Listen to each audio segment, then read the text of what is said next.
নমস্কার। কথায় কথায় কথামৃত অনুষ্ঠানের ৩৫৬তম পর্বে আপনাদের স্বাগত। আপনারা এই অনুষ্ঠান দেখছেন প্রাণারাম বাংলা ইউটিউব চ্যানেলে, যেখানে সপ্তাহে ৬ দিন সোম থেকে শনিবার সম্প্রচারিত হয় কথায় কথায় কথামৃত, আর কোষ্ঠীপাথর প্রাণারাম ইউটিউব চ্যানেলে রবিবার থাকে শ্রী শ্রী মায়ের কথা। সবগুলি অনুষ্ঠানই শুরুর সময় রাত্রি ৯টা।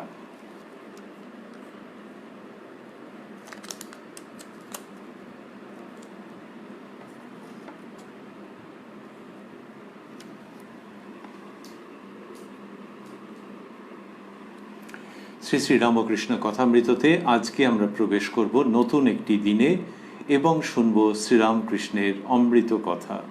প্রবেশ করব শ্রী শ্রী রামকৃষ্ণ কথামৃততে, যার সূচনায় কথামৃতকার শ্রীযুক্ত মহেন্দ্রনাথ গুপ্ত বা শ্রীম বা মাস্টার মহাশয় উদ্ধৃত করেছেন, তব কথামৃতং তপ্ত জীবনং কবিভিরীড়িতং কল্মষাপহং শ্রবণমঙ্গলং শ্রীমদাততং ভুবি গৃণন্তি ये ভূরিদা জনাঃ। ঠাকুর শ্রীরামকৃষ্ণ দক্ষিণেশ্বরের কালী মন্দিরে আছেন। তিনি নিজের ঘরে ছোট খাটটিতে পূর্বাশ্ব হইয়া বসিয়া আছেন। ভক্তগণ মেঝের উপর বসিয়া আছেন। আজ কার্তিক মাসের কৃষ্ণা সপ্তমী, 25শে কার্তিক, ইংরেজি 9 নভেম্বর 1884 খ্রিস্টাব্দ, রবিবার। বেলা প্রায় 2 প্রহর। মাস্টার আসিয়া দেখিলেন ভক্তেরা ক্রমে ক্রমে আসিতেছেন। শ্রীযুক্ত বিজয়কৃষ্ণ গোস্বামীর সঙ্গে কয়েকটি ব্রাহ্ম ভক্ত আসিয়াছেন। পূজারী রাম চক্রবর্তীও আছেন। ক্রমে মহিমাচরণ, নারায়ণ, কিশোরী আসিলেন। একটু পরে আরও কয়েকটি ভক্ত আসিলেন। দেখা যাচ্ছে যে যারা এসেছেন তাদের মধ্যে প্রথমেই কথামৃতকার মাস্টারমশাই উল্লেখ করছেন শ্রীযুক্ত বিজয়কৃষ্ণ গোস্বামী মহাশয়ের নাম। বলছেন যে শ্রীযুক্ত বিজয়কৃষ্ণ গোস্বামীর সঙ্গে কয়েকটি ব্রাহ্ম ভক্ত আসিয়াছেন। তারপরে বললেন পূজারী রাম চক্রবর্তীও আছেন। ইনি বিষ্ণু মন্দিরের পূজারী। রাম চক্রবর্তী কোনো কোনো জায়গায় একে রাম চাটুর্যে বলে উল্লেখ করা হয়েছে। তিনি ঠাকুর শ্রীরামকৃষ্ণকে ভক্তি শ্রদ্ধা করতেন এবং ঠাকুরের খোঁজ খবর রাখতেন। ক্রমে মহিমাচরণ এর কথা লিখলেন। আমরা আগের দিনের যে অনুষ্ঠানে শুনেছি 26শে অক্টোবর 1884 প্রসঙ্গ, সেদিনকে অনেকটা সময় জুড়ে শ্রীযুক্ত মহিমাচরণ চক্রবর্তী মহাশয়ের কথা শুনেছি। ইনি কাশীপুর নিবাসী মানুষ এবং বেদান্ত চর্চা করতেন। নারায়ণ অর্থাৎ শ্রীরামকৃষ্ণের কম বয়সী ভক্ত নারায়ণ, শোভাবাজার সিমলার দিকে বাড়ি ছিল তার। কিশোরীবাবু হচ্ছেন মাস্টারমশাইয়ের ভ্রাতা শ্রীযুক্ত কিশোরী মোহন গুপ্ত, তিনিও শ্রীরামকৃষ্ণের বিশেষ ভক্ত ছিলেন। এরা এসেছেন এবং আরও কয়েকজন ভক্ত এলেন। আমরা স্মরণে রাখছি যে তারিখটি হচ্ছে 9 নভেম্বর 1884 খ্রিস্টাব্দ, রবিবার। আর মাস্টারমশাই যেটি লিখলেন যে শ্রীরামকৃষ্ণ দক্ষিণেশ্বরের কালী মন্দিরে আছেন। তিনি নিজের ঘরের ছোট খাটটিতে পূর্বাশ্ব হইয়া বসিয়া আছেন, পূর্ব দিকে মুখ করে। তার মানে মন্দিরে ঢোকবার যে গেট, সেই গেটটার দিকটা হচ্ছে পূর্ব দিক, আমরা জানি। সেই দিকে মুখ করে ঠাকুর শ্রীরামকৃষ্ণ নিজের ঘরে ছোট খাটটিতে উপবিষ্ট রয়েছেন, আর ভক্তেরা মেঝের উপর বসে আছেন। শীতের প্রারম্ভ, মাস্টারমশাই লিখছেন, শীতের প্রারম্ভ। ঠাকুরের জামার প্রয়োজন হইয়াছিল, মাস্টারকে আনিতে বলিয়াছিলেন। তিনি লং ক্লথের জামা ছাড়া একটি জিনের জামা আনিয়াছিলেন, কিন্তু ঠাকুর জিনের জামা আনিতে বলেন নাই। এটি আমরা সুতির জামা, আর উনি নিয়ে এসছেন লং ক্লথের জামা একটা নিয়ে এসেছেন। সেটা হয়তো আরেকটু ভালো 19-20, কিন্তু একটি জিনের জামা, এটি সম্ভবত আরও অনেক ভালো মানের কোনো জামা, সেরকম কাপড়। তো এখনকার জিন্স তো আর তখন ছিল না। তা তিনি লং ক্লথের জামা ছাড়া একটি জিনের জামা আনিয়াছিলেন, কিন্তু ঠাকুর জিনের জামা আনিতে বলেন নাই। তারপরে মাস্টারমশাই লিখছেন শ্রীরামকৃষ্ণ মাস্টারের প্রতি, তুমি বরং একটা নিয়ে যাও, তুমিই পরবে, তাতে দোষ নাই। আচ্ছা, তোমায় কীরকম জামার কথা বলেছিলাম? ওই ঠাকুরের অসুবিধে হচ্ছে যে জিনের জামা কেন নিয়ে এসেছে, তো সেই জন্য বলছেন তুমি বরং একটা নিয়ে যাও, তুমিই পরবে। আর পাশে মাস্টারমশাই সংকোচ করেন, তো বলছেন তাতে দোষ নাই, অর্থাৎ শ্রীরামকৃষ্ণ রাখবেন না। কিন্তু কিরম যেন একটা মনে হচ্ছে, আচ্ছা তোমাকে কি বলেছিলাম বলো তো, আচ্ছা তোমায় কিরকম জামার কথা বলেছিলাম? মাস্টার, আজ্ঞা আপনি সাদাসিধে জামার কথা বলেছিলেন, জিনের জামা আনিতে বলেন নাই। শ্রীরামকৃষ্ণ, তবে জিনেরটাই ফিরিয়ে নিয়ে যাও। ওই যে ওই জিনের জামাটা আগেও বললেন তুমি বরং একটা নিয়ে যাও, তাই বলছেন তবে জিনেরটাই ফিরিয়ে নিয়ে যাও, যে যেহেতু এরকম এনেছেন। ত্যাগীশ্বর শ্রীরামকৃষ্ণ, একেবারে সাধারণ তার জীবনযাপন। তাহলে অন্য রকমের কিছু পড়লে কি কষ্ট হবে? তা নয়। যদি ভালো কোয়ালিটি হয় তাহলে কষ্ট হবে কেন? আরামবোধ হওয়ারই কথা, ভালো মানের যদি হয়, ভালো কাপড়ের। কিন্তু শ্রীরামকৃষ্ণের জীবনযাত্রার মধ্যেই ওটা রয়েছে যে ওগুলোর দরকার নেই, যেটা হলে চলে যায় সেইটি হলেই হলো। তার মানে প্রয়োজন আর বিলাসিতা এর মাঝখানে যে একটা রেখা আছে, সেটি শ্রীরামকৃষ্ণের জীবনে খুব সুস্পষ্ট। সেটি যে শুধু তাঁর জীবনে সুস্পষ্ট এটি প্রদর্শন করবার জন্যই এসব ঘটছে তা নয়, প্রত্যেক মানুষের ক্ষেত্রে কিন্তু ওইটা বোঝবার থাকে। যদি কেউ অধ্যাত্ম পথে অগ্রসর হতে চান তার ক্ষেত্রে অবশ্যই আছে। সাধারণভাবেও যদি ভাবা যায় যে যিনি ধর্মকর্ম নিয়ে অনেক কিছু ভাবেননি, এমনি ভালো মানুষ, নারী পুরুষ যিনিই হন না কেন, তাকেও তো সচেতন থাকতে হয় যে কোনখানটাতে প্রয়োজন শেষ হয়ে গিয়ে বিলাসিতা আরম্ভ হয়ে গেছে। মানুষের মনের ওটা স্বাভাবিক প্রবৃত্তি থাকে, তো প্রবণতা থাকে। তাহলে এই বিলাসিতা, সেইটাতে হ্যাঁ বলবো কি বলবো না।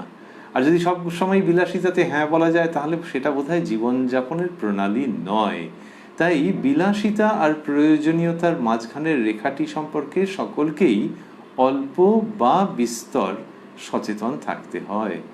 আর যিনি কিনা ধর্মপথে আছেন, আধ্যাত্মিক উন্নতির জন্য সচেষ্ট, তাকে খুবই সতর্ক থাকতে হয়, সেইটি শ্রীরামকৃষ্ণ দেখাচ্ছেন। যদি বিলাসিতা করে ক্ষতি কি? বিলাসিতা করলে দুটো জিনিস হবে, একটা হচ্ছে ওই দিকে মনটা অনেকটা চলে যাবে, আরেকটি হচ্ছে যে এই শরীর এবং অন্যান্য যে সমস্ত ভোগ্য বস্তু সেই দিকে মনটা যাবে, তো তখন যে ঈশ্বরের দিকে সে মন আর যেতেই চাইবে না। সে মন যেতেই চাইবে না, সে নিত্য নিরন্তর আরো আরো ভোগ্য বস্তু সন্ধান করতে আরম্ভ করবে। তাহলে যে ব্যক্তি ভেবেছেন যে ভগবানের দিকে মন দেবেন, তিনি কি করে ওটাতে সম্মতি দিতে পারেন যে মন আরো আরো গদিওয়ালা চেয়ারের দিকে, আরো আরো বিলাসের দিকে চলে গেল? সেটা তিনি পারেন না। সেই জন্যে ওইখানে ওই রেখাটি সম্পর্কে সতর্ক থাকা, লক্ষণ রেখার সম্পর্কে সতর্ক থাকা, এবং মন যখন ওটাকে অতিক্রম করে যাচ্ছে তখন থেকে ফেরত নিয়ে আসা। শ্রীরামকৃষ্ণ সেই উদ্দেশ্যেই এই সমস্ত প্রসঙ্গ করছেন এবং আরো দৃষ্টান্ত দিচ্ছেন নিজের জীবন থেকে। সেটি পুনরায় স্মরণ করছি, আমরা নিজের জীবনের কথা বলবার জন্য নয়, কিন্তু তাঁরই অনুপম ভঙ্গিতে সমস্ত ভগবান লাভেচ্ছু মানুষের জন্য কল্যাণ বাণী রেখে যাওয়ার জন্য বলছেন। মাস্টারমশাই লিখছেন, আগে বললেন তবে জিনেরটাই ফিরিয়ে নিয়ে যাও, তারপরে মাস্টারমশাই লিখছেন বিজয়াদির প্রতি। দেখো দারিক বাবু বনাত দিছিল, আবার খোট্টারাও আনলে, নিলাম না। বনাত মানে ওই শীতকালের যে পরার, সাধারণত সবুজ রঙের, খুব সাধারণ উলের ওইটা তৈরি, তা সেটি হচ্ছে বনাত। তা বললেন যে দেখো দারিক বাবু বনাত দিছিল, তার মানে তার একটা ছিল, আবার খোট্টারাও আনলে, নিলাম না। তাহলে ওই ভক্তেরা তারাও এনেছেন, কিন্তু শ্রীরামকৃষ্ণ নেননি। মাস্টারমশাই লিখছেন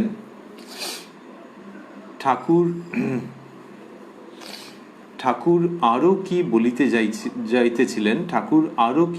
যাইতেছিলেন, এমন সময় বিজয় কথা কহিলেন।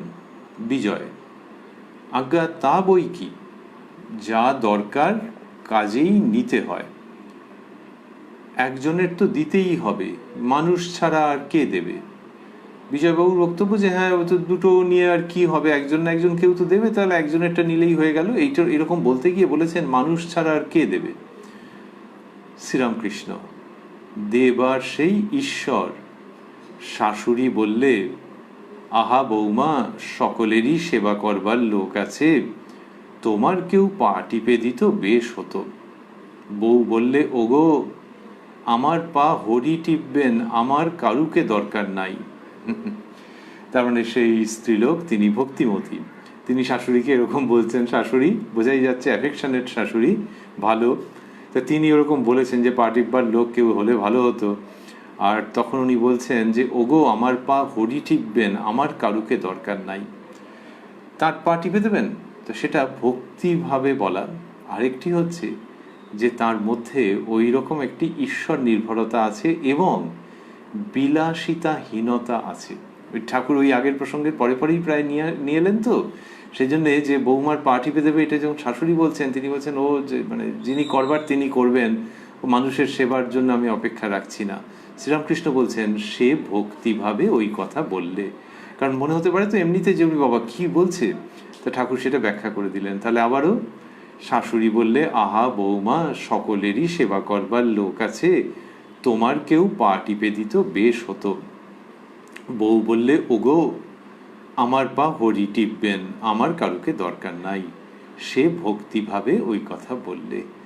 এই যে জায়গা যে নিজের ওপর নির্ভর করবে এবং বিলাসিতার দিকে যাতে কোনোভাবে চলে না যায়, ভক্তিমতী স্ত্রীলোক তিনি এইভাবে বলেছেন। তার মধ্যে আবারও ওইটাও ছিল, আমরা স্মরণ করছিলাম, ওই ভাবটিও ছিল যে স্বনির্ভরতা, যে নিজের ওপরে নির্ভর করব, অন্য কার সেবা আবার নেব, আর মানুষের উপরে নির্ভর করে কি হবে। এই যে ভঙ্গিটা, এটা মানুষকে তাচ্ছিল্য করে নয়, অবহেলা করে নয়, কারণ মানুষের মধ্যে তো তিনিই আছেন।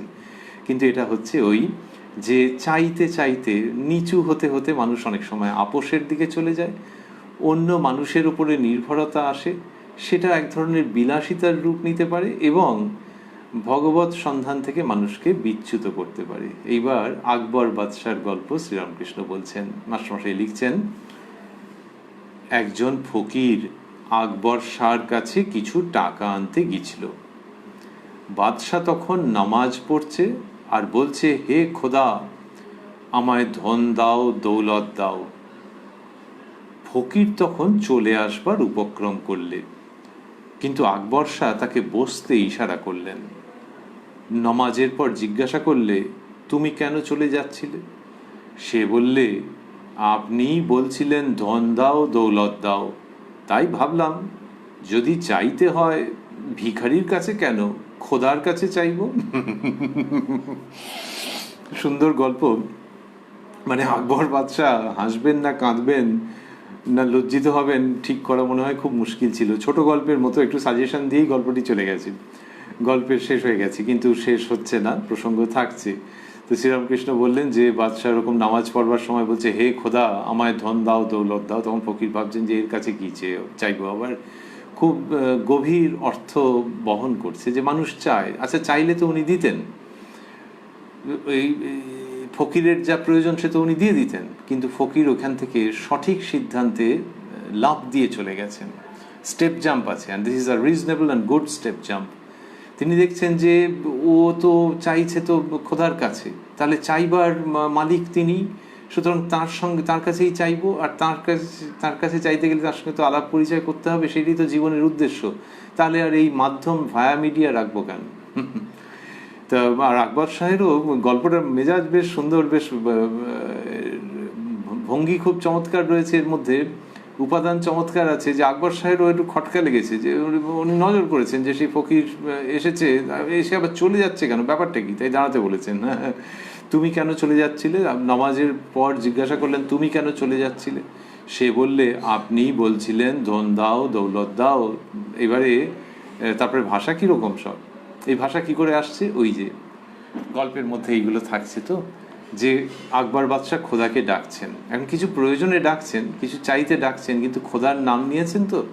আর ফকির তিনি তো সেই খোদাকে অবলম্বন করেই রয়েছেন, তার ফলে কি করবেন, একটু অর্থ প্রয়োজন, সেই জন্য আকবর শাহের কাছে এসছিলেন। কিন্তু যেই তিনি খোদার নাম নিয়েছেন, বোঝাই যাচ্ছে যে এই ফকিরের মনের মধ্যে ধর্মভাবের পূর্ণতর স্ফুরণ হচ্ছে, এবং সেটা যখন হচ্ছে তখন মানুষের উপর নির্ভরতা কমে যাচ্ছে, কমে গেলে ভাষা বদলে যাচ্ছে। তাই ভাবলাম যদি চাইতে হয় ভিখারির কাছে কেন, খোদার কাছে চাইব। এই রে, আকবর বাদশাকে ভিখারি বলে দিলেন, কিন্তু গল্পের মধ্যে ইঙ্গিত বোঝাই যাচ্ছে যে তার কোনো ক্ষতি হয়নি, সেই ইঙ্গিতটা রয়েছে।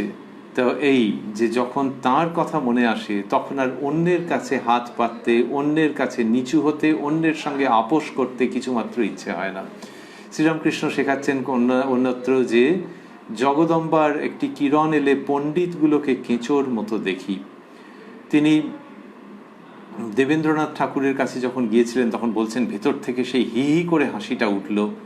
মানে ওই ধন ঐশ্বর্য এবং তার উপরে নির্ভরতা যখন দেখছেন তখন আর ভেতরের থেকে ওই রকম হাসি উঠছে, তার মানে ভেতরের যে ঈশ্বর নির্ভরতা সেই ভাবটি পুনর্জাগ্রত হয়ে উঠছে মহাশক্তির সঙ্গে।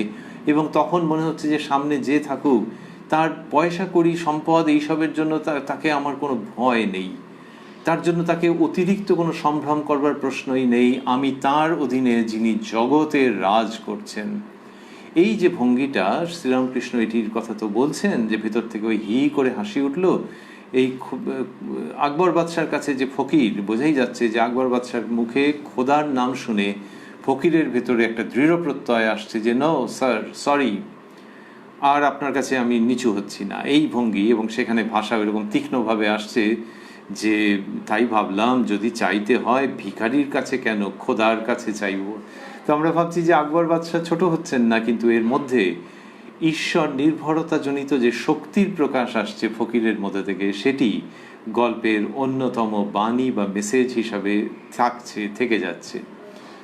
বিজয়, গয়াতে সাধু দেখেছিলাম, নিজের চেষ্টা নাই।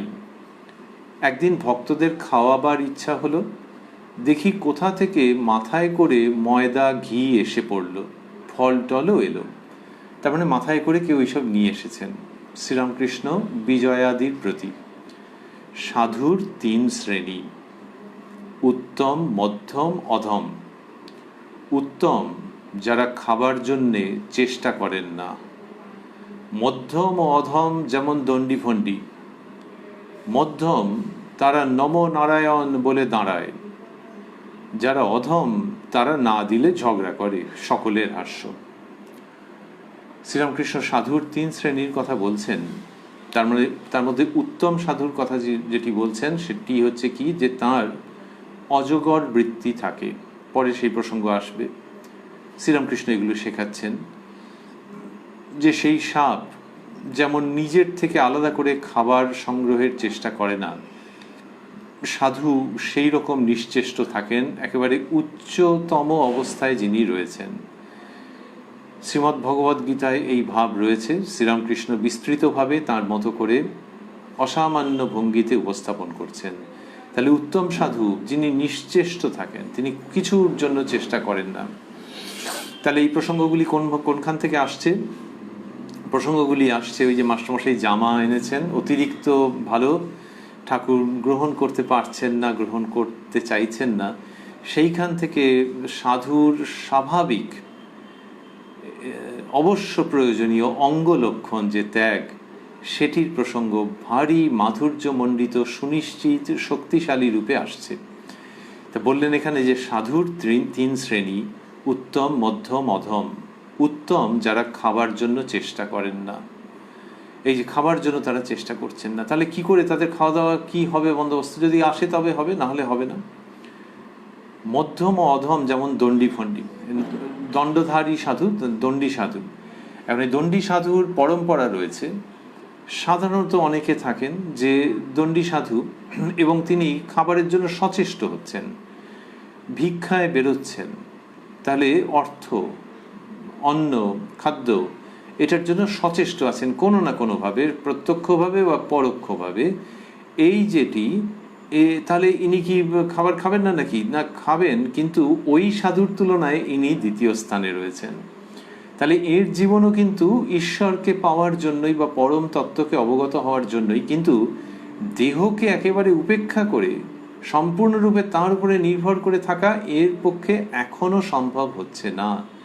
সেই জন্যে ওর থেকে ইনি নিচের স্তরে রয়েছেন। শ্রীরামকৃষ্ণ সেটি বলছেন। এবং ওই যে সমাজে অনেক দণ্ডধারী সাধু, ত্রিদণ্ডী, একদণ্ডী, এই যে দণ্ডধারী সাধু অনেকে ঘুরে বেড়ান, সে তখনও ছিল, এখনও আছে, যারা ভিক্ষাদি করছেন, সেই তাদের প্রসঙ্গটা আসছে। তাহলে মাধুকরীর কথা যে বলা হয়েছে সেটিও অতিক্রম করে যাচ্ছেন, যার ভেতরেই অজগর বৃত্তি এসে গেছে। সম্পূর্ণরূপে আত্মনির্ভরতা, সেইটি যে সাধুর প্রায় পরমহংস অবস্থায় বলা যেতে পারে, সেটি যার এসে গেছে তিনি হচ্ছেন সর্বশ্রেষ্ঠ। আর অন্য যিনি, তিনিও কি করছেন, ভিক্ষা মানে এই নয় যে একবারে প্রচুর প্রচুর নিয়ে চলে এলেন, হিপড হয়ে গেল এবং সেটা আবার 1 মাসের জন্য রয়ে গেল, ওরকম নয়। মধু সংগ্রহ করে যে ভ্রমর, সে যেরকম করে অল্প অল্প অল্প অল্প নিচ্ছে, সে সঞ্চয় করছে না, সেই রকম ভাবে অল্প অল্প করে নিচ্ছে। এই যে সেটি হচ্ছে মাধুকরী। তাহলে মাধুকরী সেই সাধু করছেন, এটি কিন্তু ভিক্ষা, কিন্তু সংযত ভিক্ষা, এবং অনেক নিয়ম আছে যে এর বেশি পরিমাণ ভিক্ষা তুমি করবে না। ভিক্ষা মানে অ্যাকুমুলেশন নয়, ভিক্ষা মানে হচ্ছে শুধু দেহ ধারণের জন্য যেটা সেইটা। কিন্তু ওই যিনি অজগর বৃত্তি অবলম্বন করেছেন তার তুলনায় এর অবস্থান এখনো নিচে আছে।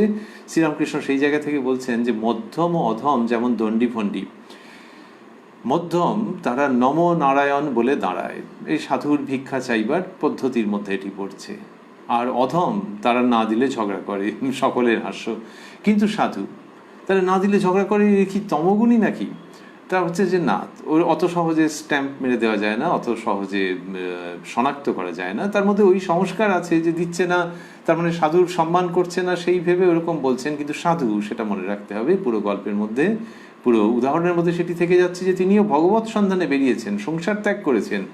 কিন্তু দেহের দিকে মন তো মানুষের কি সহজে সেটা যায়? এবং যখন কেউ দিলেন না, হয়তো অপমানজনক কথা বললেন, তখন ওই সংস্কারের জন্য এইরকম একটা করছেন। ইনিও হয়তো এটি কাটিয়ে উঠে আরো অগ্রসর হয়ে যাবেন। এইবার শ্রীরামকৃষ্ণ বলছেন, উত্তম শ্রেণীর সাধুর অজগর বৃত্তি, তার কাছ থেকে এইসব শিক্ষা প্রাপ্ত হওয়া যাচ্ছে। উত্তম শ্রেণীর সাধুর অজগর বৃত্তি, বসে খাওয়া পাবে, অজগর নড়ে না। তাহলে এই যে বসে খাওয়া পাবে মানে বসে বসেই পাবে তো মজার ব্যাপার? মোটেও তা নয়। সবচেয়ে কঠিন জীবনযাত্রাগুলির মধ্যে একটি, যে বসে খাবার পাবে আবার নাও পেতে পারে। কতদিন? যদি দীর্ঘদিন হয় তাহলে দেহ চলে যাবে। কিন্তু সাধু সেই অবস্থায় আছেন যে ভেতরের বস্তু নিয়েই কথা, দেহ তো একটা অবলম্বন মাত্র, একদিন না একদিন তো যাবেই। বসে খাওয়া পাবে, অজগর নড়ে না। একটি ছোকরা সাধু বাল ব্রহ্মচারী ভিক্ষা করতে গিয়েছিল। একটি মেয়ে এসে ভিক্ষা দিলে। তার বক্ষে স্তন দেখে সাধু মনে করলে বুকে ফোঁড়া হয়েছে, তাই জিজ্ঞাসা করলে। পরে বাড়ির গিন্ডিরা বুঝিয়ে দিলে যে ওর গর্ভে ছেলে হবে বলে ঈশ্বর স্তনেতে দুগ্ধ দিবেন, তাই ঈশ্বর আগে থাকতে তার বন্দোবস্ত করছেন। এই কথা শুনে ছোকরা সাধুটি অবাক। তখন সে বললে, তবে আমার ভিক্ষা করবার দরকার নেই, আমার জন্যও খাবার আছে। ওই সব যোগাযোগ সে তো জানে না। তো যখন তিনি ওটা শুনছেন যে ঈশ্বর এই জন্য এইরকম এরকম ব্যবস্থা করে রাখেন, আর সত্যি সত্যি যখন কেউ এটা জানতে পারেন, তখন তার কাছে তো বিরাট বিস্ময়ের প্রসঙ্গ। এমনিতেও সংসারী মানুষ, তিনি যখন এটা জানছেন, সে নারী হন পুরুষ হন, যে বয়সে এটা জানছেন, এটা কি কম বিস্ময়ের? যে আচ্ছা, সেই জন্য আগে থাকতে এরকম ব্যবস্থা। নিশ্চয়ই বায়োলজিক্যালি তার ব্যাখ্যা রয়েছে, কিন্তু ব্যাখ্যা মানে কি? ব্যাখ্যা মানে হচ্ছে ওই জিনিসটা জেনে তারপরে আবিষ্কার করা যে কিভাবে কি হলো, কিন্তু কেন হলো এইটে যদি ভাবা যায়, তাহলে তো সেটা আধুনিকতম কালে বিস্ময় উৎপাদন করবেই, যে how could this ever happen. এইবার এই যে কম বয়সী সন্ন্যাসী, তার ওটা মনে হচ্ছে। এই কথা শুনে ছোকরা সাধুটি অবাক। তখন সে বললে, তবে আমার ভিক্ষা করবার দরকার নেই, আমার জন্যও খাবার আছে। অর্থাৎ মায়ের ওই পেটের সন্তানকে বাঁচাবার জন্য যদি তিনি ব্যবস্থা করে থাকেন, তাহলে আমি এত বোকা, আমার এত দেহের দিকে মন যে আমি ভিক্ষায় বেরোবো না। I will not do that. I will depend, and I will depend entirely on him. সেই ঈশ্বর, সেই ঈশ্বরী, সেই পরম তত্ত্বের উপরে আমি সম্পূর্ণরূপে নির্ভর করে থাকব। এইটি এর মধ্যে থেকে প্রসঙ্গ আসছে। পূর্ণ ত্যাগের, জ্বলন্ত ত্যাগের, জীবন্ত ত্যাগের, অনুকরণীয় ত্যাগের দৃষ্টান্ত শ্রীরামকৃষ্ণ স্থাপন করছেন। যেই এটি বলেছেন তখন মাস্টারমশাই লিখছেন, ভক্তেরা কেহ কেহ মনে করিতেছেন তবে আমাদেরও তো চেষ্টা না করলে হয়। এই গল্পের মধ্য থেকে বা এই দৃষ্টান্তের মধ্য থেকে যে ঈশ্বরই যখন সব করেছেন তাহলে আমাদেরও না করলে হয়। এবার মাস্টারমশাইয়ের এই লিখন শৈলী আমরা আগেও দেখেছি যে ভক্তেরা কেহ কেহ মনে করিতেছেন। তা উনি কি করে জানবেন যে কোন ভক্ত কি মনে করেছেন? উনি এটি লিখছেন মানেই হচ্ছে যে ওর নিজের কথাই লিখছেন, যে ওর মনে হচ্ছে। কিন্তু কি অদ্ভুত, শ্রীরামকৃষ্ণ এবার আবার সেই প্রসঙ্গেরই যেন উত্তর দেবেন। তা মাস্টারমশাইয়ের মনে হয়েছে, সেটা বোঝাই যাচ্ছে, ভক্তেরা কেহ কেহ মনে করিতেছেন। এর একটা অন্য সম্ভাবনা থাকতে পারে, তবে সেটা খুব সুদূর প্রসারী, খুব দূরের, রিমোট এবং আনলাইকলি। সেটা হচ্ছে যে ওই দিনে যে সভা, তার পরে যারা বেরিয়েছেন তারা তখন নিজেদের মধ্যে শেয়ার করেছেন যে ওই সময় আমার ওই কথাটা মনে হয়েছিল। কৃষ্ণ, যার মনে আছে চেষ্টা দরকার তার চেষ্টা করতেই হবে। সঙ্গে সঙ্গে তিনি এই প্রসঙ্গটি বলছেন। তিনি মনের কথা বুঝতে পারতেন।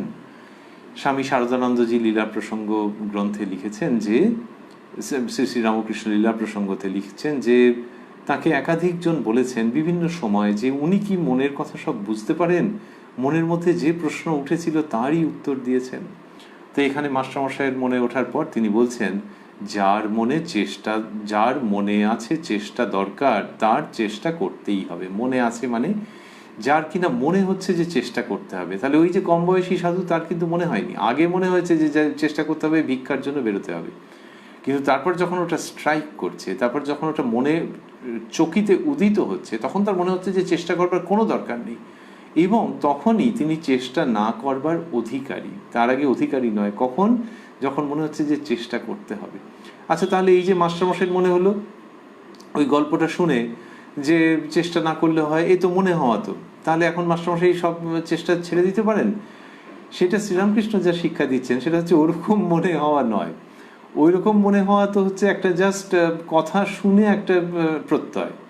কেউ যদি বলে যে আমেরিকায় এরকম এরকম সব আছে, এরকম বিল্ডিং আছে, এরকম খেলার মাঠ আছে, আরেকজন শুনে যদি বলে হ্যাঁ হ্যাঁ আছে, তাহলে কেউ যদি বলে তুমি হ্যাঁ হ্যাঁ করলে, তুমি বিশ্বাস করলে, তখন হচ্ছে হ্যাঁ উনি একটা বাড়ি, উনি কতবার ঘুরে এসেছেন, উনি বলছেন, তা বিশ্বাস করবো না? তো এটা একটা হলো। আর একটা হচ্ছে এই ব্যক্তি যে শুনেছিল সে যদি যায়, গিয়ে যদি দেখে, তখন তো তার অন্য রকমের বিশ্বাস হবে যে আরে প্রত্যক্ষ, হ্যাঁ এই এই তো দেখতে পাচ্ছি। ওই যে যখন বাড়ির গিন্নিরা বুঝিয়ে বলছেন যে এই এই কারণে এটা এটা হয়েছে, তখন ছোকরা সাধুটি অবাক অবাক, মুখে কথা নেই। কেন মুখে কথা নেই? তার কারণ ভেতরে পর্দা সরে যাচ্ছে, ভেতরে পর্দা সরে যাচ্ছে। ওই আমেরিকাকে দেখা সেই রকম বা তার থেকেও পরিষ্কারভাবে দেখছেন যে oh this is the divine plan. ওইটা যখন অনুভূতি হচ্ছে, একটা জায়গাকে দেখবার মতো, হাতে করে কিছু পাওয়ার মতো যখন মনে হচ্ছে যে তিনিই করবেন, তখন এই ব্যক্তির যে শুধু ইচ্ছা চলে যাবে তাই নয়, এই ব্যক্তির ইচ্ছা চলে যাওয়াটা বা ইচ্ছাকে আরোপ না করাটা একটা উপাসনার অঙ্গে পরিণত হবে। যে এই করছি না, এটা করছি না, এটার চেষ্টা করছি না, ওকে ডাকছি না, তাকে অনুরোধ করছি না, কেন? ওই তাঁর জন্য, তাঁর উপরে নির্ভর করে বসে আছি। সুতরাং প্রত্যেকটা না করা আসলে তার দিকে হ্যাঁ করাতে রূপান্তরিত হবে। এই স্বেচ্ছাবৃত আনন্দপূর্ণ সাধনা, সেইখানে রয়েছে যে বিশ্বাস যখন হলো। আর এটা কথা শুনে বিশ্বাস, এটা এখনো আরো রাস্তা যেতে বাকি। এইসব ঠাকুর শ্রীরামকৃষ্ণ শিক্ষা দিয়েছেন। তো সেইখান থেকেই তিনি বলেছেন যে যার মনে আছে চেষ্টা দরকার তার চেষ্টা করতেই হবে। বিজয় ভক্তমালে একটি বেশ গল্প আছে, মানে ওই গ্রন্থে। শ্রীরামকৃষ্ণ, তুমি বলো না। বিজয়, আপনিই বলুন না। শ্রীরামকৃষ্ণ, না তুমিই বলো। আমার অত মনে নাই, প্রথম প্রথম শুনতে হয়, তাই আগে আগে ওসব শুনতাম। ওই প্রসঙ্গটার মধ্যে আর যেতে চাইছেন না শ্রীরামকৃষ্ণ। যে ওই ভক্তমালের প্রসঙ্গ বিজয় কৃষ্ণ গোস্বামী মহাশয় বলেছেন, তো ঠাকুর আর সেই গল্পটির মধ্যে যেতে চাইছেন না। এবার ওই যে বলছেন প্রথম প্রথম শুনে নিতে হয়, প্রথম প্রথম শুনতে হয়, তাই আগে আগে ওসব শুনতাম। তারপর বলছেন শ্রীরামকৃষ্ণ, মাস্টারমশাই লিখছেন, শ্রীরামকৃষ্ণ, আমার এখন সে অবস্থা নয়। হনুমান বলেছিল, আমি তিথি নক্ষত্র জানি না, এক রাম চিন্তা করি। তাহলে শ্রীরামকৃষ্ণের মধ্যে যে নিরন্তর ঈশ্বর ভাবনা, সেটির প্রসঙ্গ আসছে। তা বললেন যে আমার এখন সে অবস্থা নয়। হনুমান বলেছিল, আমি তিথি নক্ষত্র জানি না, এক রাম চিন্তা করি। এই যে কথা হনুমানজির, শ্রীরামকৃষ্ণ বলছেন, অর্থাৎ ঈশ্বরের দিকে পুরোপুরি যখন মন যাচ্ছে, তখন আর খুঁটিনাটি কিছু ভাবতে ইচ্ছে লাগছে না। তিথি নক্ষত্রের কথা কেন আসছে? তিথি নক্ষত্র তো ওই ধর্মের প্রসঙ্গের সঙ্গেই যুক্ত, ধর্ম কিছুটা আচার, কিন্তু সেই তিথি নক্ষত্র আর ভাল লাগছে না, সেগুলোর থেকে উঠে গেছে মন আরো ওপরে, এক রাম চিন্তা করি। তাই যে ভক্তমালের কথা বললেন বিজয় কৃষ্ণ গোস্বামী মহাশয়, তো শ্রীরামকৃষ্ণ ওর মধ্যে ঢুকতে চাইছেন না। তারপর বলছেন, চাতক চায় কেবল ফটিক জল, পিপাসায় প্রাণ যায়, উঁচু হয়ে আকাশের জল পান করতে চায়। গঙ্গা যমুনা 7 সমুদ্র জলে পূর্ণ, সে কিন্তু পৃথিবীর জল খাবে না। এই লক্ষণ বলছেন যে যেটা স্থির করেছে সে সেটাই করবে, অন্য কোনো দিকে যাবে না। রাম লক্ষণ পম্পা সরোবরে গিয়াছেন। লক্ষণ দেখিলেন একটি কাক ব্যাকুল হয়ে বারবার জল খেতে যায়, কিন্তু খায় না। রামকে জিজ্ঞাসা করাতে তিনি বললেন, ভাই, এ কাক পরম ভক্ত, অহর্নিশি রাম নাম জপ করছে। এদিকে জল তৃষ্ণায় ছাতি ফেটে যাচ্ছে, কিন্তু খেতে পারছে না। ভাবছে, খেতে গেলে পাছে রাম নাম জপ ফাঁক যায়। হলধারীকে পূর্ণিমার দিন বললুম, দাদা আজ কি অমাবস্যা? সকলের হাস্য। কি সুন্দর, পম্পা সরোবরে গেছেন রামচন্দ্র এবং লক্ষণ, এবং তারপর কি দেখছেন যে কাক জল খাচ্ছে না, এবং তখন রামচন্দ্র বলছেন, এই কাক পরম ভক্ত, অহর্নিশি রাম নাম জপ করছে। তাহলে সে যে সে অহর্নিশি রাম নাম জপ করছে, তারপরে জল খেতে গেলে পাছে ফাঁক পড়ে যায়, মানে মনটা অন্যদিকে চলে যায়, এবং ওই নিরন্তর রাম নাম জপ তাতে ছেদ পড়ে যায়, সেই জন্য এরকম করছে। বলছেন, ভাবছে খেতে গেলে পাছে রাম নাম জপ ফাঁক যায়। শ্রীরামকৃষ্ণের ওই ঈশ্বরের সঙ্গে নিরন্তর যুক্ত থাকার যে মানসিক প্রবণতা, সেখানে আর অন্য কিছুকে তিনি আসতে দিচ্ছেন না, অন্য কিছুর প্রসঙ্গের মধ্যে তিনি ঢুকছেন না।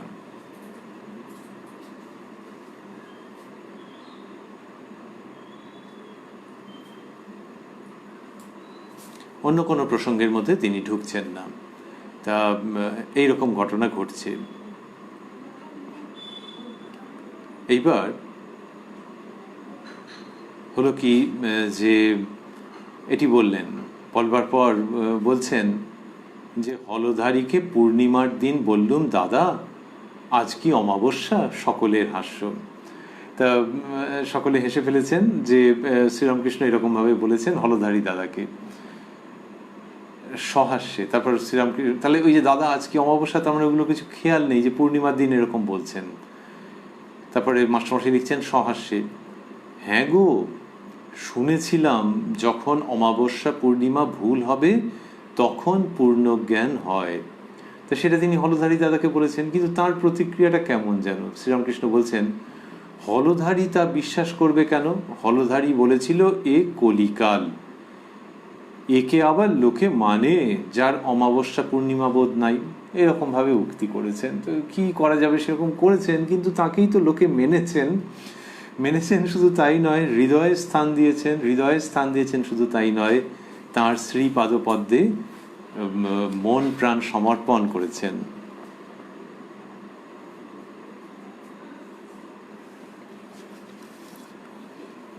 এই প্রসঙ্গ শ্রীরামকৃষ্ণ বলছেন। আমরা খুব শীঘ্রই এর মধ্যে ফিরব।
ঠাকুর এ কথা বলিতেছেন, এমন সময় মহিমাচরণ আসিয়া উপস্থিত। ওই যে মহিমাচরণ বাবুর কথা আমরা প্রথমে স্মরণ করছিলাম, বেদান্ত চর্চা করেন। শ্রীরামকৃষ্ণ সসম্ভ্রমে আসুন আসুন বসুন। মহিমাচরণকে তিনি কত ভালোবাসেন, এখানে আবার দেখা যাচ্ছে যে তাকে সম্ভ্রমের সঙ্গে এরকম বলছেন। মাস্টারমশাই লিখছেন সসম্ভ্রমে। কেন হচ্ছে? দুটো কারণ।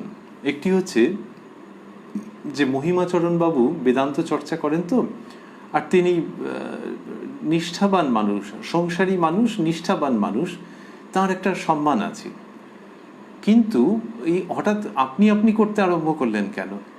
এটি হচ্ছে দ্বিতীয় দিক। এই যে শ্রীরামকৃষ্ণ সসম্ভ্রমে আসুন আসুন বসুন, মহিমা বাবুকে তো শ্রীরামকৃষ্ণ সাধারণত এইভাবে বলেন না।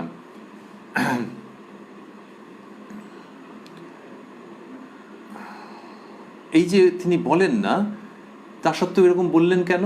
সম্ভবত তিনি যে বোধটির মধ্যে ছিলেন, যে ভাবটির মধ্যে ছিলেন, সেটির কারণেই।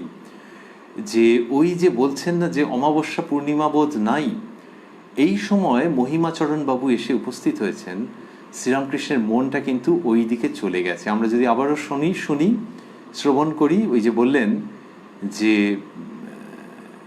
হ্যাঁ গো, শুনেছিলাম যখন অমাবস্যা পূর্ণিমা ভুল হবে তখন পূর্ণ জ্ঞান হয়। এবার শ্রীরামকৃষ্ণের মন এমনই, আমরা কথামৃতের মধ্যে বিভিন্ন সময় তার সাক্ষাৎ পাচ্ছি, আভাস পাচ্ছি, একটা শব্দকে ধরে তার উদ্দীপন হচ্ছে।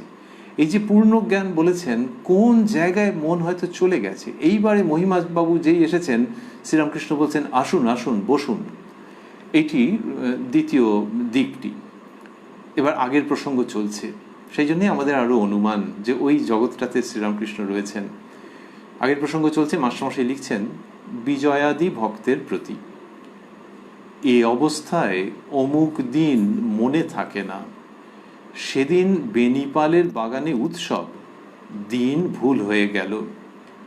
অমুক দিন সংক্রান্তি, ভালো করে হরিনাম করব, এসব আর ঠিক থাকে না। কিয়ৎক্ষণ চিন্তার পর তবে অমুক আসবে বললে মনে থাকে। তা মাস্টারমশাই লিখছেন যে ওই বিজয়বাবু, বিজয়কৃষ্ণ গোস্বামী মহাশয় প্রমুখ রয়েছেন, বিজয়াদি ভক্তের প্রতি এ অবস্থায় অমুক দিন মনে থাকে না। ওই বলছেন এই অবস্থায়, মানে ঈশ্বরের সম্পূর্ণ নিমগ্ন যখন মন, সেই অবস্থায়, এই অবস্থায় অমুক দিন মনে থাকে না, সেদিন বেনিপালের বাগানে উৎসব, দিন ভুল হয়ে গেল। অমুক দিন সংক্রান্তি, ভালো করে হরিনাম করব, এসব আর ঠিক থাকে না, মানে কিচ্ছু ঠিক থাকে না। তারপর বলছেন কিয়ৎক্ষণ চিন্তার পর তবে অমুক আসবে বললে মনে থাকে। এই অদ্ভুত জগতের সংবাদ। এই যে শ্রীরামকৃষ্ণ বলছেন যে যখন কিনা ঈশ্বরে মন পুরোপুরি নিমগ্ন, তখন এইগুলো সব উলটপালট হয়ে যায়, কিছু ঠিক থাকছে না। অমুক দিন সংক্রান্তি, ভালো করে হরিনাম করব, এসব আর ঠিক থাকে না। আগে আগে থাকতো, কিন্তু এখন ওই রকমভাবে ভেবে চিনতে কিছু করা যাচ্ছে না, কারণ পুরো মনটা ওতেই সমর্পিত হয়ে আছে। ফলে মন যে সিদ্ধান্ত নেবে, সেই ফ্যাকাল্টিটা কাজ করছে না। কি অপূর্ব অবস্থা! আমাদের শাস্ত্রে বিভিন্ন স্তরের কথা বলা আছে, কিন্তু শ্রীরামকৃষ্ণ সেই সমস্ত টেকনিক্যাল শব্দ ব্যবহার না করে অপূর্বভাবে শুধু যে বোঝাচ্ছেন তাই নয়, আভাস দিচ্ছেন তাই নয়, আহ্বানও জানাচ্ছেন যে এইরকম অবস্থা হয়, সেই জন্য প্রযত্ন করতে হয়।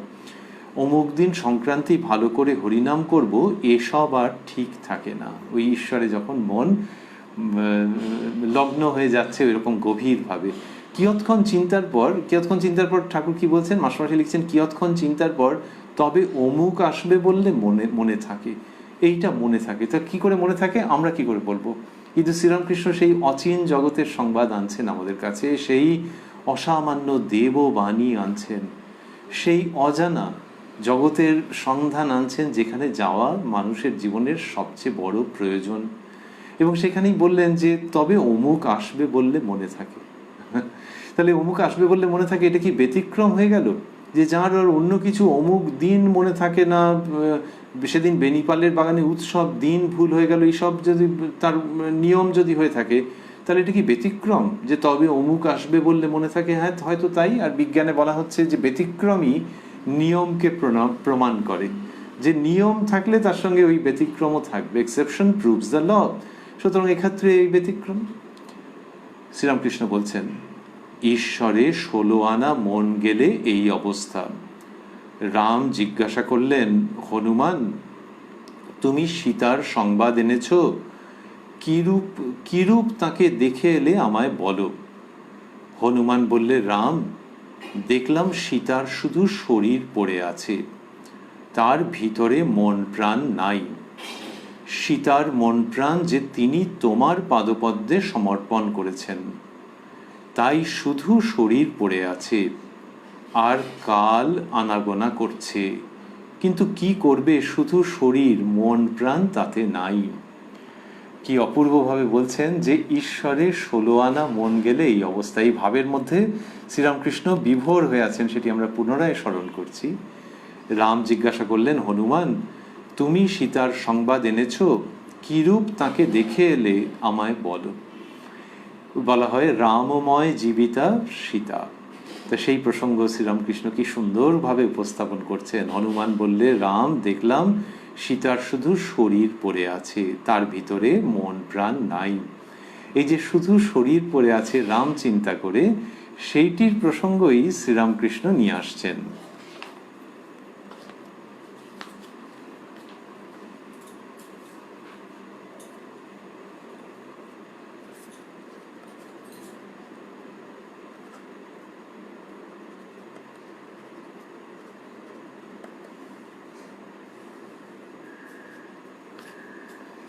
সেটি প্রসঙ্গ নিয়ে আসছেন যে সীতার শুধু শরীর পড়ে আছে, এবং সেখানে বলছেন যে তার ভিতরে মন প্রাণ নাই। সীতার মন প্রাণ যে তিনি তোমার পাদপদ্মে সমর্পণ করেছেন। এই যে সীতা দেবী রামচন্দ্রের পাদপদ্মে মন প্রাণ সমর্পণ করেছেন, সেই প্রসঙ্গ এসছে যে তাই শুধু শরীর পড়ে আছে। So this is after all not a romantic story. Sita Devi আর রামচন্দ্র পরব্রহ্ম, সেই প্রসঙ্গ। সীতা দেবীর জায়গায় জগতের অন্য মানুষজন, আমরা। নারী পুরুষ ভেদ লুপ্ত। তাহলে সেই পরব্রহ্মের জন্য যখন সেই চিন্তা থাকে, এই তো গল্পের মর্মার্থ, প্রসঙ্গের মর্মার্থ, পুরাণ কথার ইতিহাসের মর্মার্থ, যে যখন সেই অভয় পদে, সেই ধ্রুব পদে মন থাকে, তখন শরীরের দিকে আর মন থাকে না। শরীর ওই তার দিকে মন আছে মানেই শরীরের দিকে নেই। হনুমান বললে, দেখলাম সীতার শুধু শরীর পড়ে আছে। এই যে শুধু শরীর পড়ে আছে এই জগতে, শাস্ত্রে আছে যে কর্মক্ষয়ের জন্যে, বাসনা ক্ষয়ের জন্যে, প্রারব্ধ ক্ষয়ের জন্য। তা শুধু শরীর পড়ে আছে, তার ভিতরে মন প্রাণ নাই।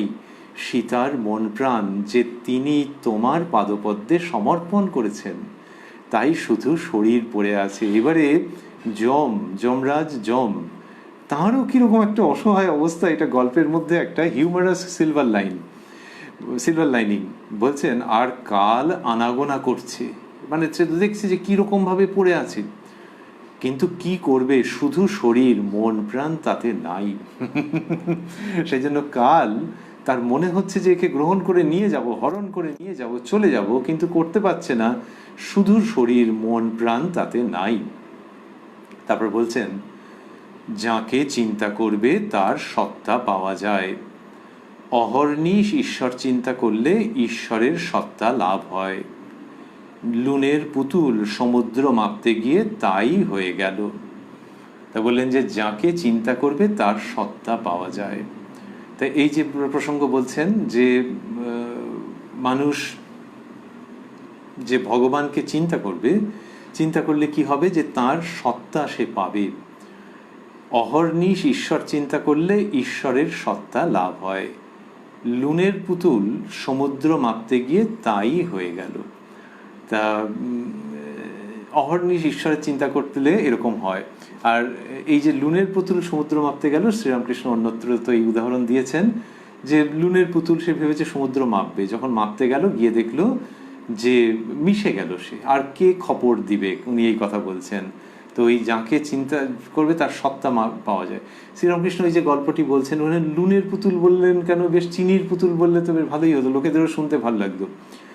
লুনের পুতুল যখন মিশে যাচ্ছে কোথায়, সমুদ্রের জলে। কোন জল? সমুদ্রের জল, যেখানে লবণ রয়েছে, সমুদ্রের জল লবণাক্ত, সি ওয়াটার ইজ স্যালাইন। লুনের পুতুল গিয়ে সেই লুনের সঙ্গে বা লবণের সঙ্গে মিশে গেল। তো বলছেন শ্রীরামকৃষ্ণ, অহর্নিশ ঈশ্বর চিন্তা করলে ঈশ্বরের সত্তা লাভ হয়।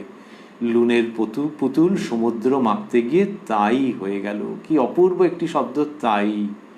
তাই মানে ওই যে ওই লুনের পুতুল সমুদ্রের লবণাক্ত জলে, আরেকটি হচ্ছে তাই, তার মানে সমুদ্রই হয়ে গেল।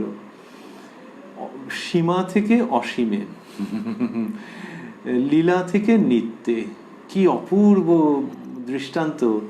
লুনের পুতুল সমুদ্র মাপতে গিয়ে তাই হয়ে গেল, শাস্ত্রে আছে সেই আকারে আকারিত হয়ে গেল। আর এখানে কি সহজ সরল ভাষায় যুগ প্রয়োজনে শ্রীরামকৃষ্ণ অব্যর্থভাবে ব্যবহার করছেন, লুনের পুতুল সমুদ্র মাপতে গিয়ে তাই হয়ে গেল। বই বা শাস্ত্র, বলছেন ঠাকুর আরো, বই বা শাস্ত্রের কি উদ্দেশ্য? ঈশ্বর লাভ। একটার পর একটা যে উদাহরণ দিচ্ছেন, কি চমৎকার। ঢেউয়ের মতো, যে ঢেউ ডোবায় না, যে ঢেউ উত্তীর্ণ করে দেয়। বই বা শাস্ত্রের কি উদ্দেশ্য? ঈশ্বর লাভ। সাধুর পুঁথি একজন খুলে দেখলে প্রত্যেক পাতাতে কেবল রাম নাম লেখা আছে, আর কিছু নাই। তো বললেন যে সাধুর পুঁথি একজন খুলে দেখেছেন, দিয়ে দেখছেন যে প্রত্যেক পাতাতে কেবল রাম নাম লেখা আছে, আর কিছু নাই। ভঙ্গিটি হচ্ছে যে সাধু হয়তো তখন নেই, তো একজন পুঁথি খুলে দেখেছে, এইটুকুনি কৌতূহল, কি করা যাবে। আর সাধুও কিছু লুকিয়ে রাখেননি, তার পুঁথি খুলে দেখছে কেন? অনুমান করা যায় যে সাধু মানুষ, শ্রদ্ধেয় তিনি, কোথাও একটা আছেন, আশ্রমে কি কুঠিয়ায় কোথাও একটা নিজের মতো রয়েছেন। এই যে এত বড় সাধু, আর একটা সঙ্গে কি যেন বইও আছে, মানে কি একটা আছে পুঁথি, তাহলে ওইটার মধ্যেই কি সমস্ত জ্ঞান আছে? ওইটা পড়েই কি উনি এত বড় সাধু? যাই এবার গিয়ে উঁকি মেরে দেখি, চুরি করে উঁকি মেরে দেখা, তো কি করা যাবে, এইরকম একটা ভঙ্গি। তারপরে গল্পটা কি জায়গায়, কি অসাধারণ জায়গায় চলে যাচ্ছে। সাধুর পুঁথি একজন খুলে দেখলে প্রত্যেক পাতাতে কেবল রাম নাম লেখা আছে, আর কিছু নাই। তার মানে এই পুঁথিই সর্বস্ব, আর তার মধ্যে তিনি যিনি জীবন সর্বস্ব। আর শ্রীরামকৃষ্ণ বলছেন আর কিছু নাই।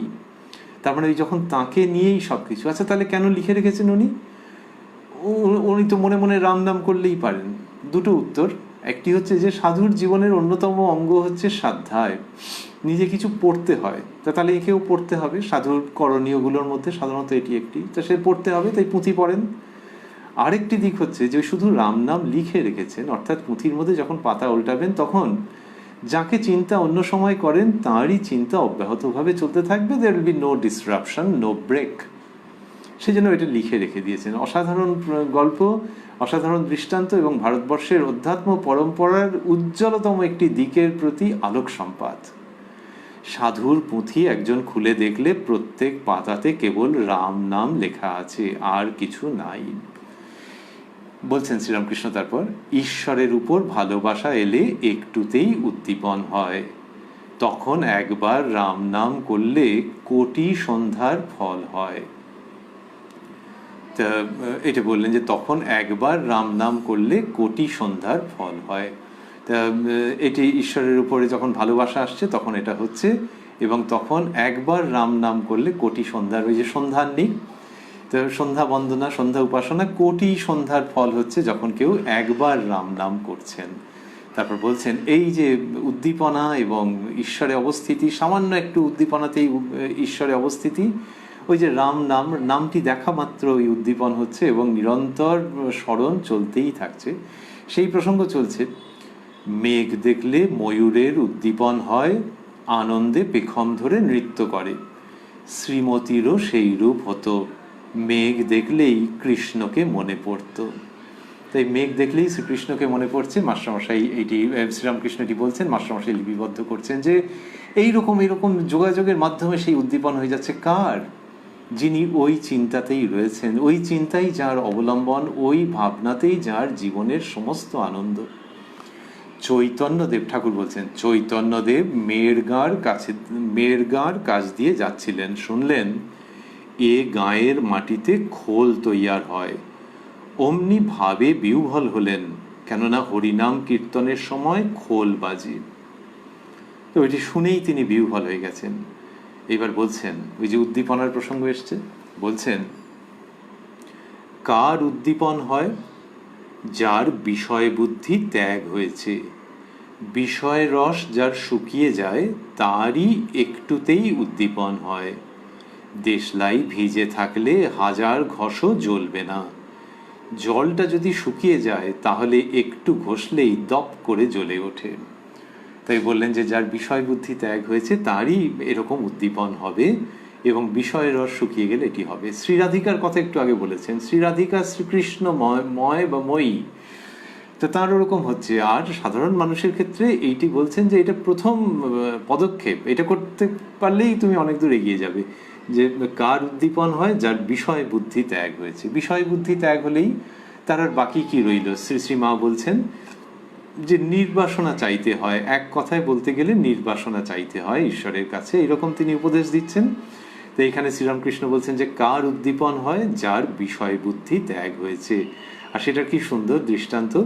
বিষয়ের রস যার শুকিয়ে যায় তারই একটুতেই উদ্দীপন হয়। দেশলাই ভিজে থাকলে হাজার ঘষও জ্বলবে না। জলটা যদি শুকিয়ে যায় তাহলে একটু ঘষলেই দপ করে জ্বলে উঠে। এরকম বললেন যে দেশলাইয়ের মধ্যে জলটা যদি থাকে, যদি ড্যাম্প ধরা হয় তাহলে হবে না।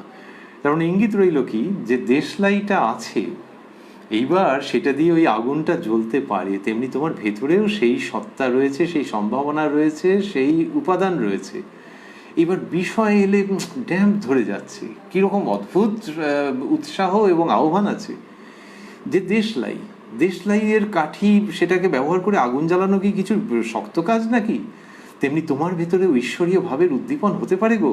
একটা বিষয়ে সাবধান থেকো, দেশলাই ভিজে থাকলে হাজার ঘষও জ্বলবে না। জলটা যদি শুকিয়ে যায়, এই নিয়ে আসছেন আহ্বানের পথে। পুরো বক্তব্যটা একটা নেতিবাচক দিকে চলে যেতে পারতো, কিন্তু শ্রীরামকৃষ্ণ ওই নেতিবাচক দিকটাকে একটু দেখিয়েই ইতিবাচক দিকে নিয়ে আসছেন। এই হচ্ছে তার বাণীর মাধুর্য এবং মহত্ব এবং শক্তি। জলটা যদি শুকিয়ে যায়, তার মানে হচ্ছে যে জল শুকিয়ে যাবে এবং তার জন্য প্রয়াস করতে হবে। জলটা যদি শুকিয়ে যায় তাহলে একটু ঘষলেই দপ করে জ্বলে উঠে, একটু। এই শ্রীরামকৃষ্ণ তিনি ধর্মের কোনো মেডিজি দিচ্ছেন না, কিন্তু ওই জল শুকিয়ে ফেলা, যেটার জন্যে ধর্মপথে অগ্রগতি থমকে আছে, সেটাকে অপসারণ করা, এর সন্ধান দিচ্ছেন অপূর্বভাবে, এবং খুব তার মধ্যে সক্রিয় শক্তিমত্তা কাজ করে যাচ্ছে। বলছেন দেহের সুখ দুঃখ আছেই, যার ঈশ্বর লাভ হয়েছে সে মন প্রাণ দেহ আত্মা সমস্ত তাঁকে সমর্পণ করে। পম্পা সরোবরে স্নানের সময়, আবার পম্পা সরোবরের প্রসঙ্গ এসছে, পম্পা সরোবরে স্নানের সময় রাম লক্ষ্মণ সরোবরের নিকট মাটিতে ধনুক গুঁজে রাখলেন। স্নানের পর উঠে লক্ষ্মণ তুলে দেখেন যে ধনুক রক্তাক্ত হয়ে রয়েছে। রাম দেখে বললেন, ভাই দেখো দেখো, বোধ হয় কোনো জীব হিংসা হলো। লক্ষ্মণ মাটি খুঁড়ে দেখেন একটা বড় কোলা ব্যাঙ, মুমূর্ষু অবস্থা। রাম করুণ স্বরে বলতে লাগলেন, কেন তুমি শব্দ করো নাই? আমরা তোমাকে বাঁচাবার চেষ্টা করতাম। যখন সাপে ধরে তখন তো খুব চিৎকার করো। ভেক বললে, রাম যখন সাপে ধরে তখন আমি এই বলে চিৎকার করি, রাম রক্ষা করো, রাম রক্ষা করো। এখন দেখছি রামই আমায় মারছেন, তাই চুপ করে আছি। কি অপূর্ব প্রসঙ্গ শ্রীরামকৃষ্ণ নিয়ে আসছেন। রামচন্দ্রের জগৎ ভক্তি পুনরায় প্রাণ পেয়ে যেন উঠছে, পুনর্জাগ্রত হচ্ছে। বললেন যে এই ব্যাং, সে বললে যে যখন সেরকম ধনুকের দ্বারা আহত হয়েছে, রক্তাক্ত হয়েছে, তার মানে আর বাঁচবে না। কিন্তু ওই যে বেঁচে আর কি হবে, এই দেহের তো একদিন শেষ আছেই, আর আজকে তিনি। তো ব্যাং বলছে, রাম যখন সাপে ধরে তখন এই বলে চিৎকার করি, রাম রক্ষা করো, রাম রক্ষা করো। তার মানে এর মধ্যে অন্য ইঙ্গিত রয়েছে। যদি সে জানেই যে তার দেহ একদিন শেষ হবে, তাহলে সাপে ধরলেই বা কি আছে? না, তার জীবনের উদ্দেশ্য পূর্ণ হয়নি, প্রভুর দর্শন হয়নি, প্রভুর স্পর্শ হয়নি, প্রভুকে লাভ হয়নি। And now that the master is killing me, though unknowingly, I will do keep silent. এখন দেখছি রামই আমায় মারছেন, তাই চুপ করে আছি। এই অপূর্ব। ওই শ্রীরামকৃষ্ণ বলছেন যে শরীর পড়ে থাকে, সেই শরীর এখানে দেখাচ্ছেন যে যখন শরীর নাশ হয়ে যাচ্ছে তখন ও রামচন্দ্র করছেন ভেবে সে পরম নির্ভরতার সঙ্গে আছে। তার মানে তার শরীর ব্লিড করছে কিন্তু মন ব্লিড করছে না। তার মন সবচেয়ে আনন্দের জগতে উত্তীর্ণ হবার অপেক্ষায় রয়েছে, শরীর ব্লিড করছে। শরীরের তো কিছু না কিছু একটা ঘটে, বিকার তো ঘটে। এই প্রসঙ্গ শ্রীরামকৃষ্ণ যেভাবে উত্থাপন করছেন সেটি অপূর্ব, আর আমরা সেটি শ্রবণ করছি। তারপর মাস্টারমশাই লিখছেন, ঠাকুর একটু চুপ করিলেন ও মহিমাদি ভক্তদের দেখিতেছেন বলে মহিমাচরণ বাবুর সঙ্গে প্রসঙ্গ গড়াবে, যেটি ঠাকুর শ্রীরামকৃষ্ণের কৃপা সাপেক্ষে আমরা এই প্রসঙ্গ এবং তার পরবর্তী প্রসঙ্গ শুনব আগামীকাল এই কথায় কথায় কথামৃত অনুষ্ঠানে প্রাণারাম বাংলা ইউটিউব চ্যানেলে, যেখানে সপ্তাহে 6 দিন সোম থেকে শনিবার সম্প্রচারিত হয় এই অনুষ্ঠানটি কথায় কথায় কথামৃত। আর কোষ্ঠী পাথর প্রাণারাম ইউটিউব চ্যানেলে রবিবার থাকে শ্রী শ্রী মায়ের কথা। সবগুলি অনুষ্ঠানই শুরুর সময় রাত্রি 9টা।